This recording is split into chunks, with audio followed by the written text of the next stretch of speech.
How do free markets function in anarcho-capitalism? Imagine a world where there is no government telling you what to do or how to buy and sell.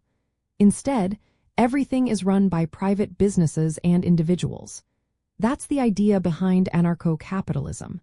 It's a way of thinking that combines the freedom of free markets with the absence of a state. In this setup, all goods and services are provided by private companies.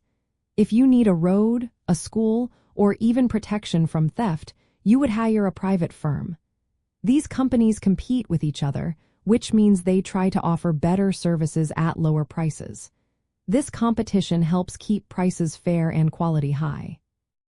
Property rights are a big part of how this works.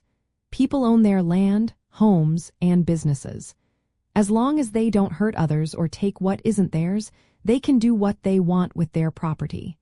This creates a system where people are responsible for their own actions and possessions. Without a government, private organizations handle what governments usually do. For example, instead of police, there could be private security agencies. Instead of courts run by the state, there might be private arbitration firms that settle disputes. These organizations would operate based on voluntary contracts and agreements. People can also form their own communities based on shared interests or values. These communities could have their own rules and norms, all agreed upon by members. This allows for a lot of diversity in how society is organized. The key principle that guides all interactions is the non-aggression principle. This means no one can initiate force or fraud against others. All exchanges are voluntary, and everyone agrees to the terms before participating. Supporters of anarcho-capitalism believe that this system is more efficient than traditional government. They argue that private companies and voluntary agreements can provide services better, faster, and more fairly. Since there is no government interference, resources are allocated based on what people actually want and need.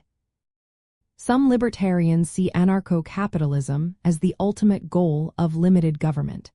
They think that a society with no state can still be orderly and prosperous if everyone respects property rights and voluntary contracts. Others prefer a minimal state that still protects individual rights but keeps government small. In the end, free markets in an anarcho-capitalist world relying on voluntary cooperation and private enterprise. It's a system where individual freedom and economic activity go hand in hand, with no need for a central authority to control or manage society.